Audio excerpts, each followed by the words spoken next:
Shalom Aleichem. Shalom Aleichem over there. Ouch. Shalom Aleichem all the way over there. Ayah, Ayi, etc. So, I wanted to say something.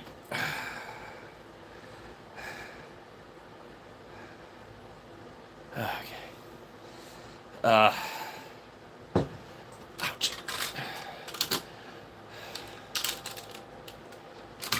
When I was younger,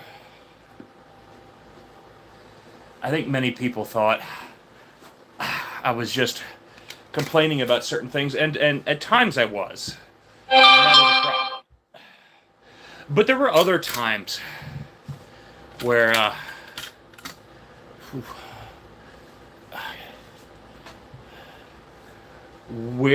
or at least in part, I was doing something that I think is actually very important.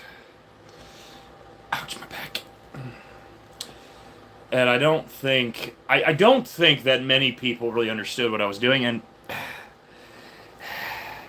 let me explain myself, my friends. Whew. So, one of the ways that I am often able to reduce my friction with people, my frustration with certain people, is by understanding them better. And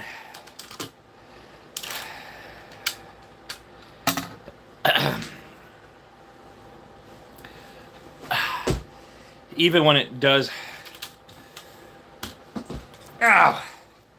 cause a lot of tension, I want to understand people rather than simply being frustrated with them.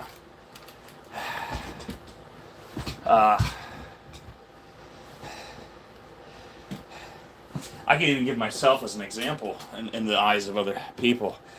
Oftentimes people get frustrated with me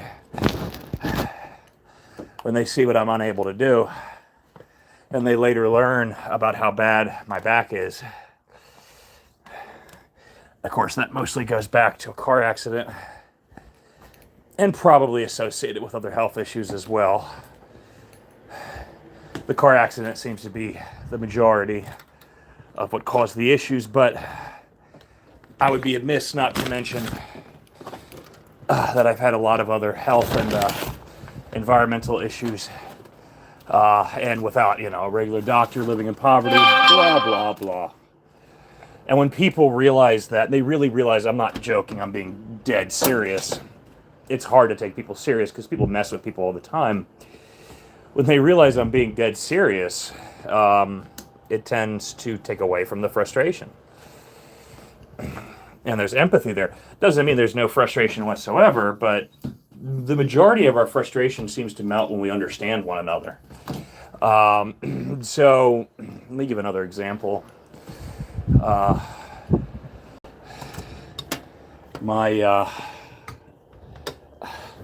have a friend who can be overbearing sometimes. She'll talk and talk and talk, and sometimes about the most. And not that that is bad in and of itself, but sometimes it can be aggravating. And then she'll talk about sexual stuff, even in front of family. And sometimes not just like normal sexual stuff. We're talking like, I shouldn't say normal, but not like commonly talked about sexual stuff. We're talking about like the BDSM stuff, and it gets to the point where you're like, please stop talking about that in front of your family. But we put up, we put up with it, and there's far less friction than there normally would be. You know why? Because we are aware that her mother, biological mother, had been doing drugs while she was in the womb. Caused certain issues. Sure did. So whereas we would normally perhaps be like,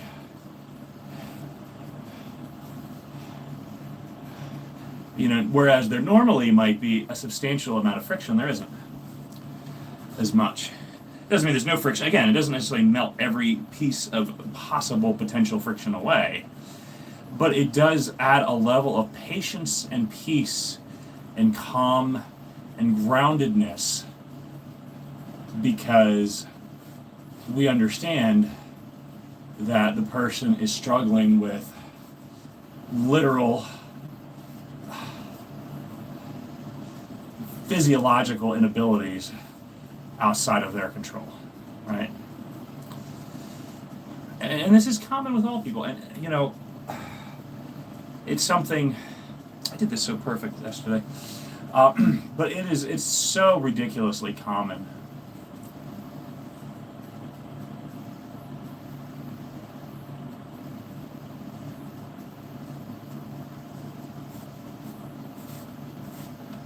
to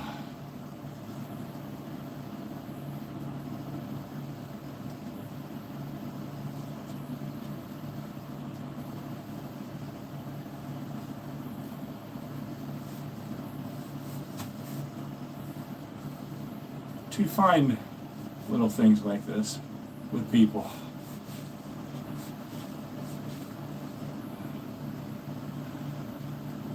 The things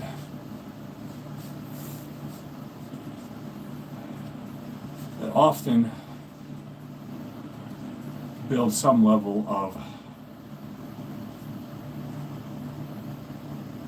it's a little too tight, it's going to damage the tie.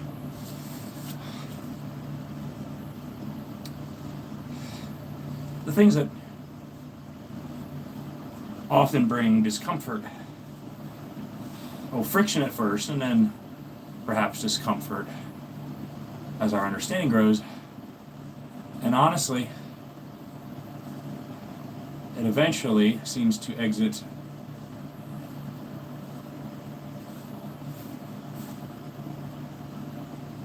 oftentimes for many of us into a simple kind of beautiful understanding.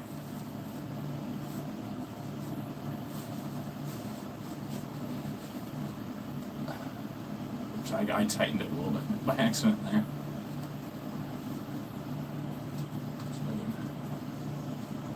Loosen it just a bit.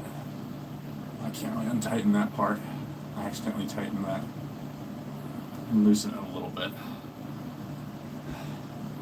I don't want it to get wrinkled. Unfortunately, that kind of happens with ties. Some people are better at this than I am. I could do another go and go lighter, but I'm probably not going to do that. So if I can just loosen it just a little bit.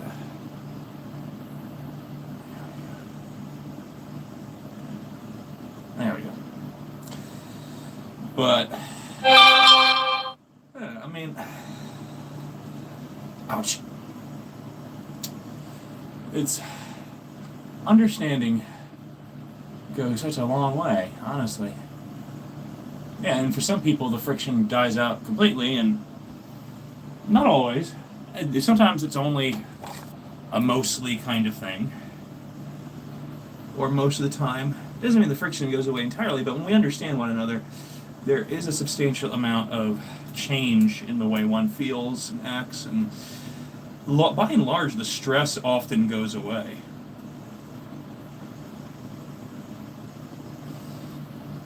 So when I'm trying to understand someone, sometimes people wonder what my motivation is. And sometimes people get even uncomfortable at first, as you know, we take this journey of understanding, but typically what happens is we get to a point at which they understand that I'm just trying to be there for them in a way that does not cause friction. And one of the ways I do that is by understanding them. If I want to be the best person I can be for them, I cannot go into the relationship being frustrated and upset with them. Therefore, it's only sensible that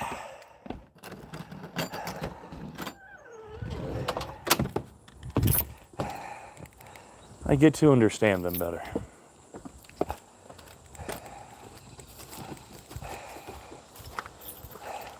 And it's honestly a beautiful kind of experience.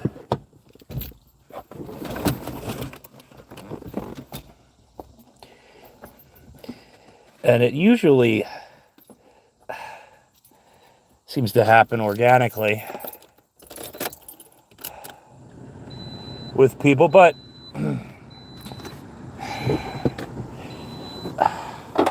I have made efforts to bypass that, and that often causes a little bit of friction temporarily. And sometimes it doesn't happen organically. Sometimes it takes a little bit of oomph to get there, and a little bit of friction now often saves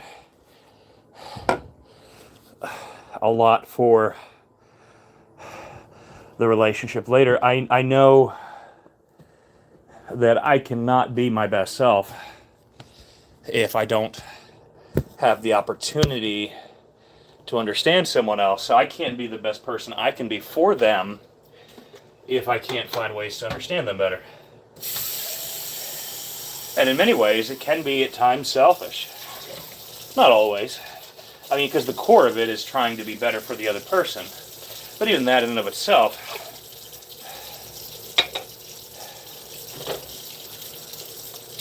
well, no, I guess it is pretty selfless in what it is.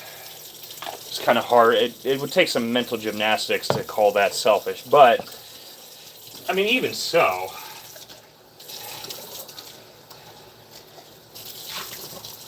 I don't think that trying to do the right thing in life realistically is something that should be anything but normalized. And I've noticed that it often is not normal. Even if a milieu begins to incorporate it, there's a lot of the world that needs healing. But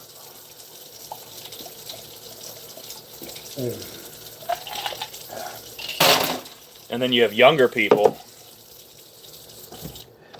and oftentimes the younger generation, especially in the way we live today, where both parents are working and some kids don't even go to their grandparents anymore, we're often retired, often able to fill in that role.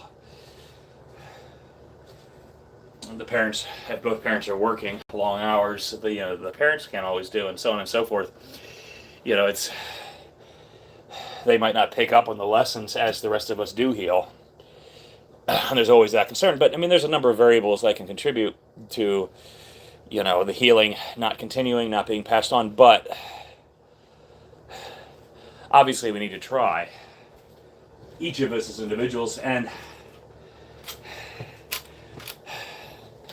I do think it's pivotal. I do think it is pivotal that the younger people benefit from that. I notice that, many of us often treat the younger generation much differently than we treat one another. There's often that mentality of the variation between the old heads,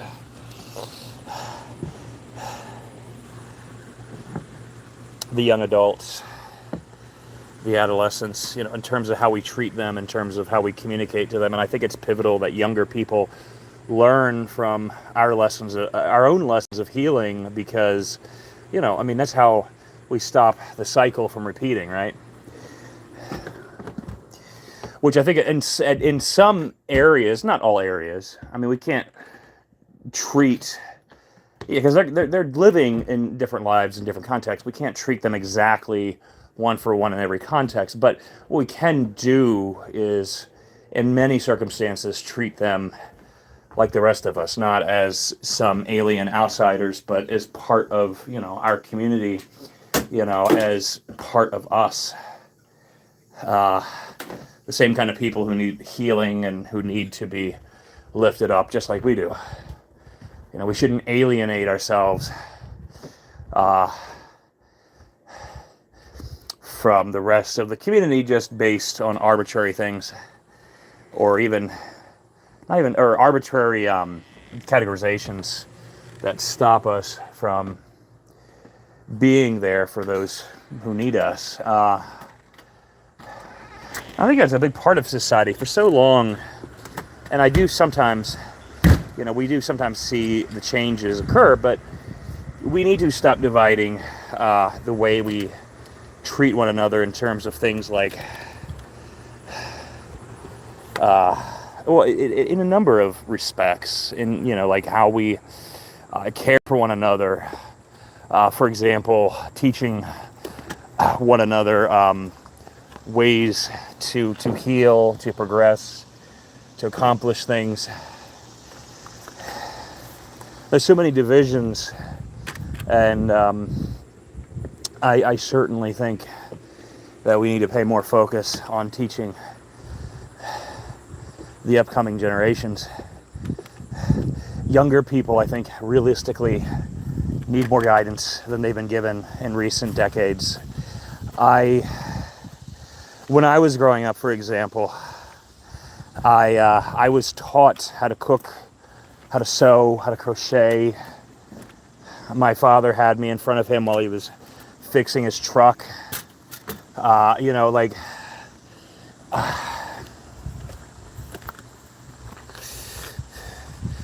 was given a computer and encouraged to learn computer programming. I mean, these are little things, but they're big, because when you have, other members of the community, your family, when you need to survive on your own. I mean, there's so many young adults who don't know how to cook, don't know how to clean, don't know how to keep proper hygiene, don't know how to sew when their clothes they'll just buy new clothes so they don't know how to sew.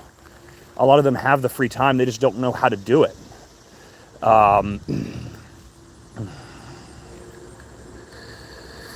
It astonishes me the number of, and not just young people, but the number of people who simply don't know how to cook, and things like that. Never even had the foundations. Simple things like being with your child or your grandchild when they're like 3 or 4 years old and helping them put in the ingredients and helping them to choose which ingredients they want, and stirring the pot, things like this. Those little details are incredibly valuable and lead to a better life, a better, especially family, like all the, going out to eat fast food all the time, and going out to, and it's not a criticism, like, in the sense of like, oh, the parents and grandparents were so bad, or oh, the children were so bad for not learning, or that they don't know. I'm not saying that they're bad. I'm saying this is an observable problem, and the blame doesn't have to go anywhere. The only way we progress isn't by pointing fingers and blaming people. The way we progress is by just accepting that this is a legitimate problem, and we move forward by fixing the problem, essentially, right? How do we fix the problem? We address it. We don't ignore it. So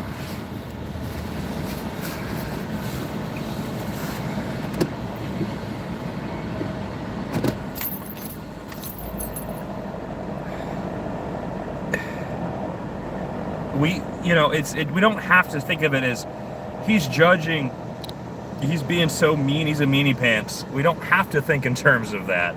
That's silliness. That's not what I'm saying. I'm not saying judge people. I'm saying the problem is clear and evident, and we need to be able to fix it. And we're not going to fix it by ignoring it.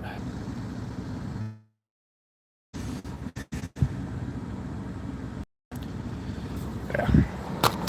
We're not going to fix the problem. We're not going to fix the problem by simply ignoring and pretending like there's no problem whatsoever, right? That's not how the world works. You know what I mean? That's not. It's like, come on, silly gooses. That's not how the world flipping works.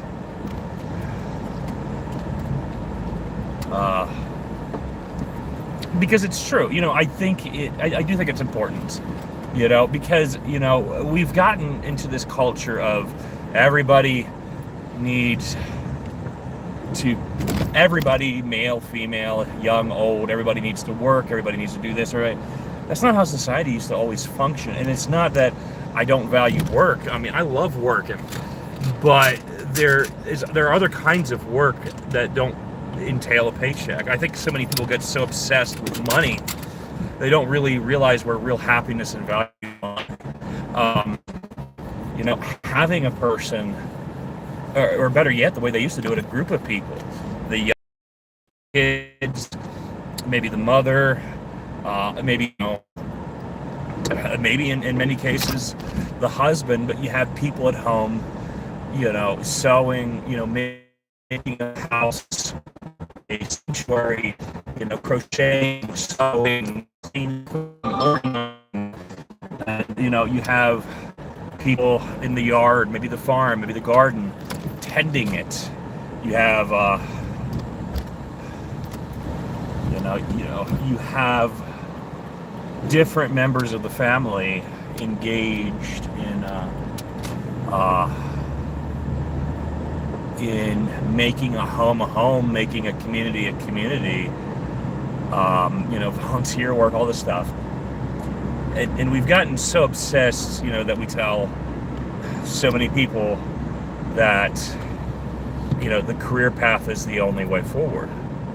And I do think that's pivotal for many people. There have to be contributors to the household in that way. I'm not belittling that role whatsoever. In fact, I would elevate it because it's often been diminished.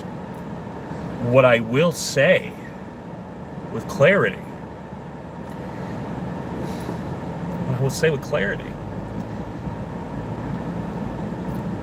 is that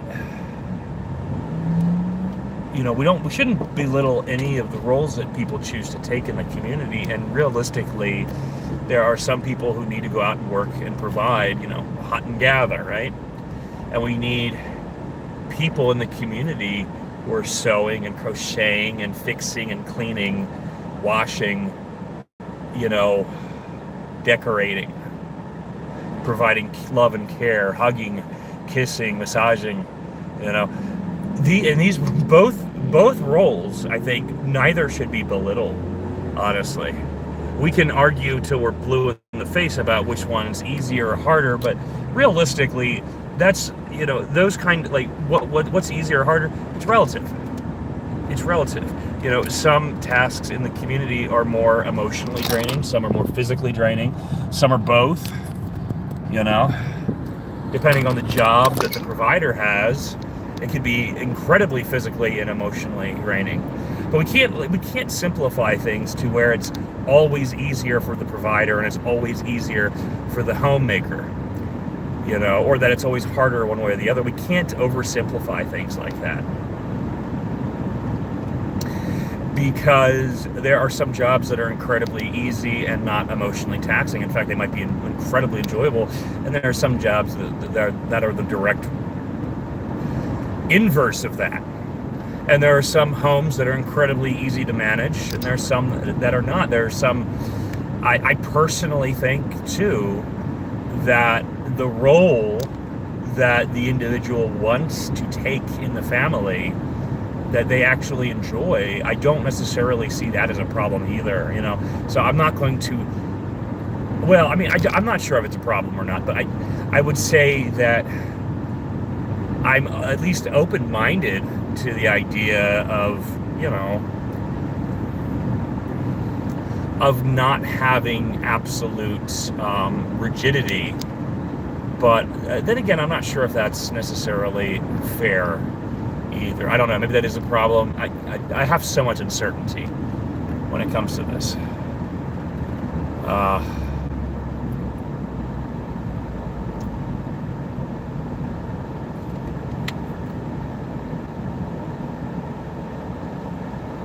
So I'm thinking about Scripture, and I'm thinking Scripture does seem to outline certain gender roles realistically, and in society we've basically lost that so much.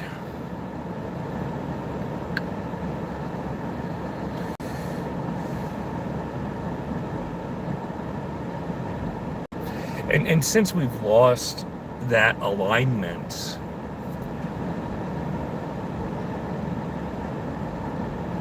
if we're going to preach that anyone can do anything, then we have to accept then it would be logical seeming, or it wouldn't seem far-fetched to accept the logical consequences of that. And yet, I guess I see the hypocrisy. The same people who preach anybody can do anything in society also seem to get upset about ideas like a male homemaker, right? Or going to work for a 9 to 5 as a female. It seems people preach one thing, but the people preaching these things tend to believe another thing.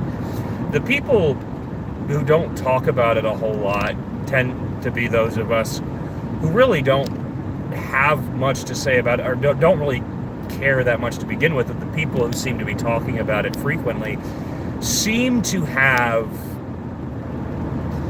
this actual notion in their mind that they seem to be opposing. It almost seems like they're trying to convince themselves of something that they don't actually believe. And I don't necessarily have any problems with people who believe in people being able to do anything. That's something that I long used to be a part of myself, and I still think I am in that area. It's just, I think a part of me, I don't hate people for doing it differently. A part of me looks at what we used to have, like my great grandmother's generation, and seeing how things seem to go into place so well, and just kind of longing for that, because it seems as members of society, we seem very confused as to what our roles are, because we're saying the roles can go to anybody, but when we say that, we cause an unnecessary problem. Now people don't exactly know what their purpose is anymore.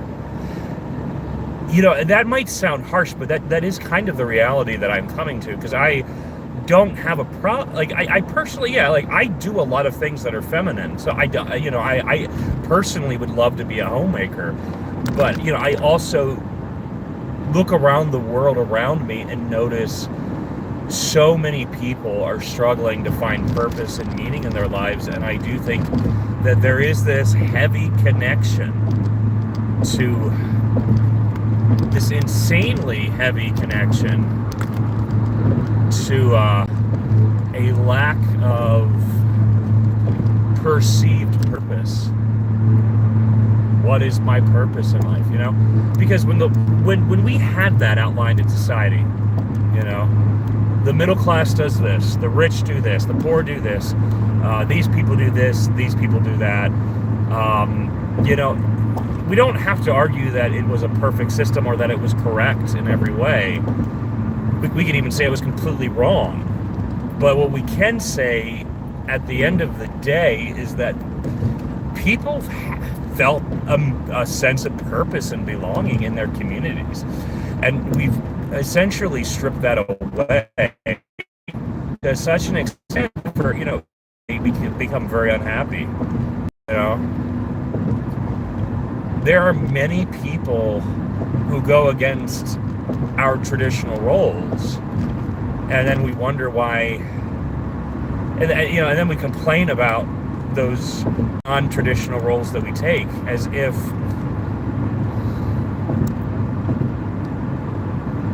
if we didn't choose that, collectively. Because oftentimes we're often faced with fulfilling roles that we now have to fulfill that we didn't used to, because society used to be structured socially so much more consistently. And I think part of the reason we've been directed away from that is largely due to us being a melting pot. In the United States especially, I think part of the drifting away is to the very all of us just come is something that is a real part of our society, i.e., that there legitimately have been mass amounts of confusion as to what roles we play.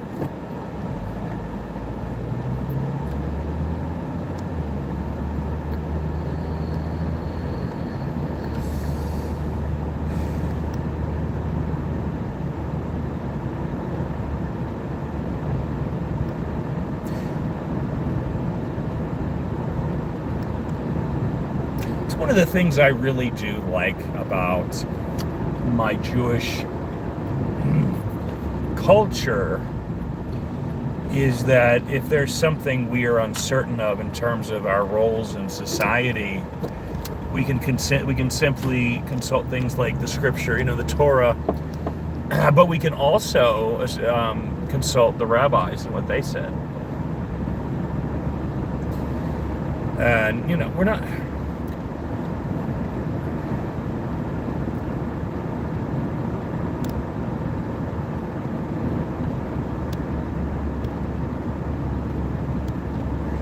I'm not necessarily like calling for us to go back to rigid gendered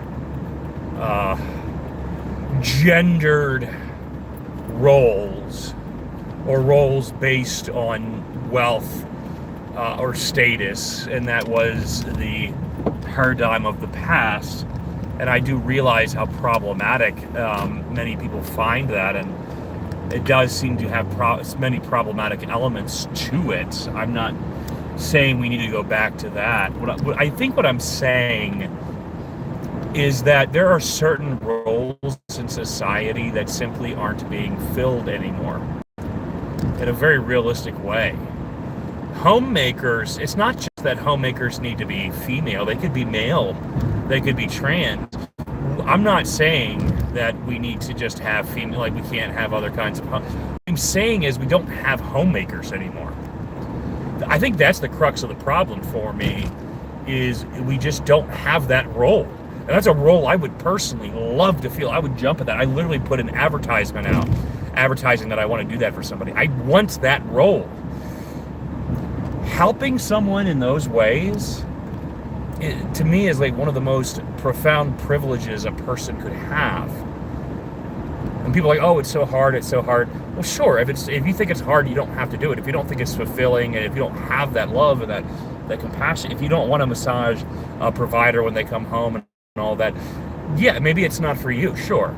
For me, it would be to have that level of care that I could provide for another human being, possibly even a larger family. For me, that would provide a level of satisfaction and love and wholeness and shalom within me that I don't know that I could match with words alone. Language, I don't think, is sufficient to express how positive that would be for me, how uplifting. And, it's a role, however, that most people are not filling, Meaningful yard work other than just mowing a lawn, actually caring for a property. That's another one that's not realistically being fulfilled anymore. Which kind of goes into that whole thing. That role,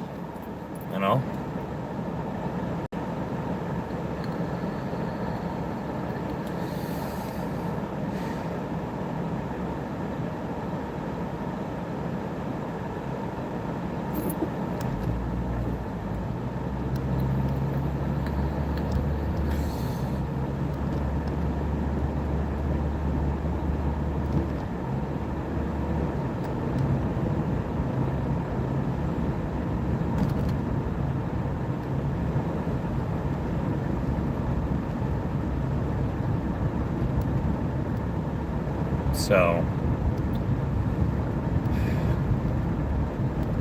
I think one of the benefits to my putting that advertisement out is hopefully I can fulfill that role for somebody.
Fudge. Oh man, made a wrong turn. Oy. Oy.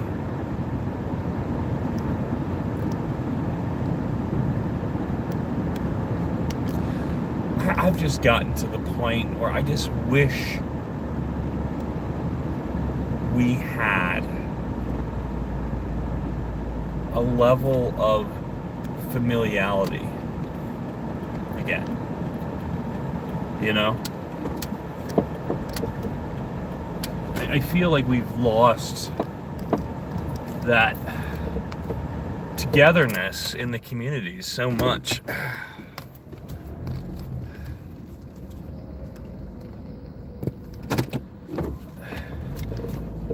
And it is time to change.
Sticks. Oy. I'm going to try one more thing before I go straight back into my dash.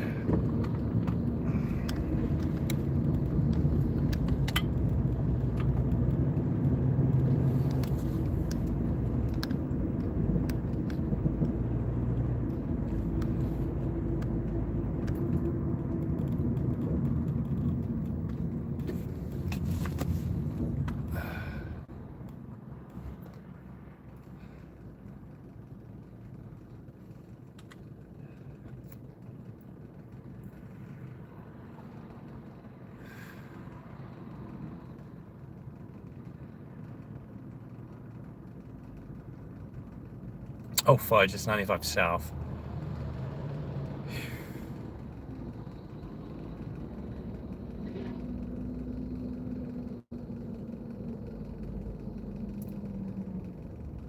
Would I be able to turn here? Technically not supposed to. Well, it's technically not built for that. I don't think it would be illegal though. don't think. If anybody tells me otherwise, they can, then I'll stop, but I won't do it again, but...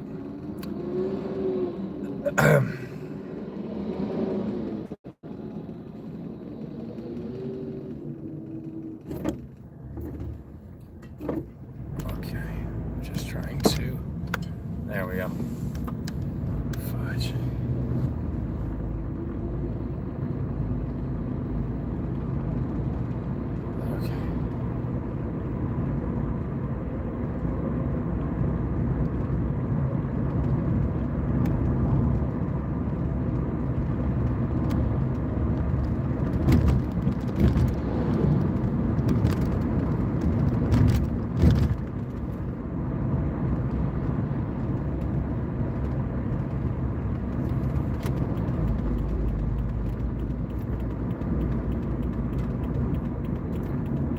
Turn into here. I need to check something real quick.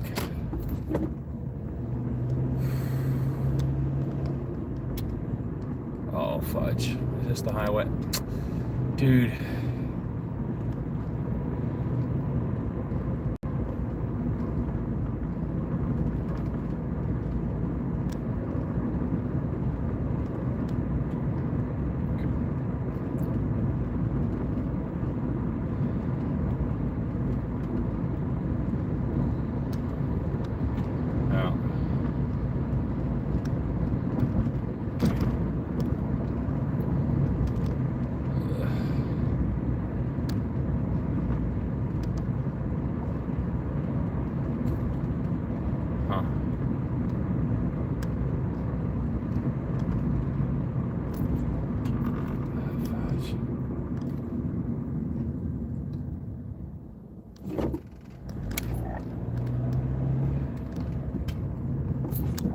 Fudge here, let me see if I can just turn around here. I'm trying to figure this flipping thing out. Let me see if I can do this. Hopefully I'm not where I'm not supposed to be. I'm really trying to find this.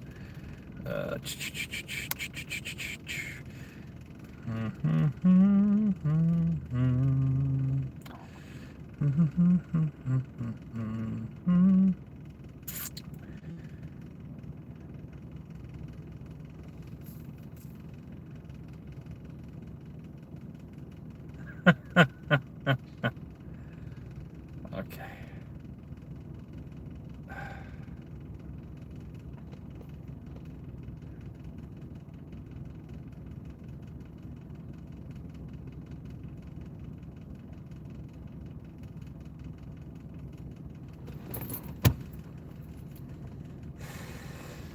Was it Saturday?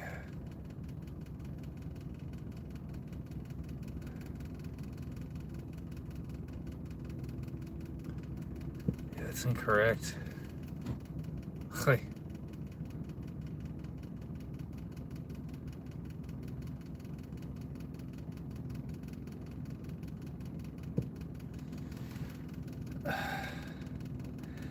Oh.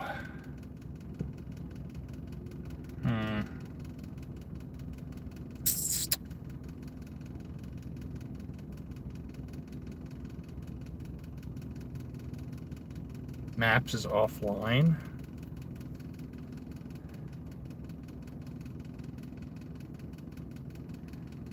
I'm definitely not offline.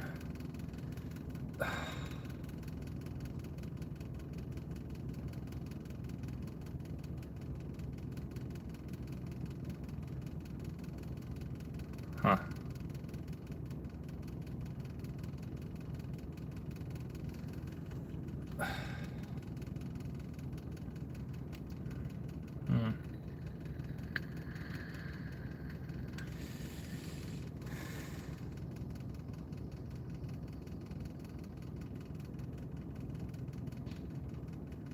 It's odd. Huh. Okay. I'm just gonna start door dashing. I'm gonna start door dashing because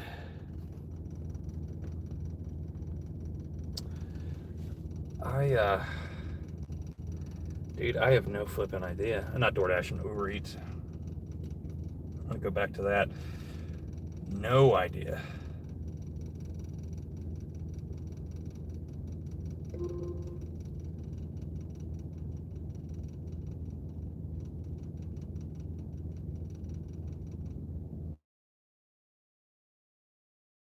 What's going on?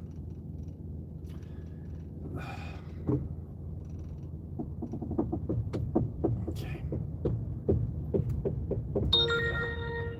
Put me online, baby.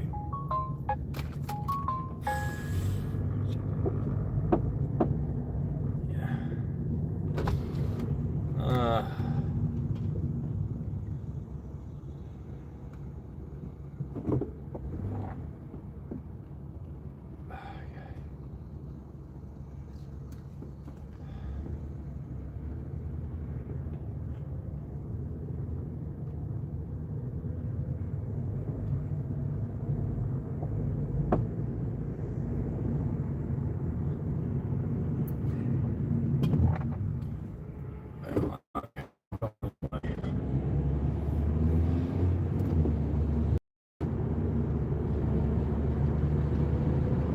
Police ahead. Wow. Good thing I'm not doing anything illegal.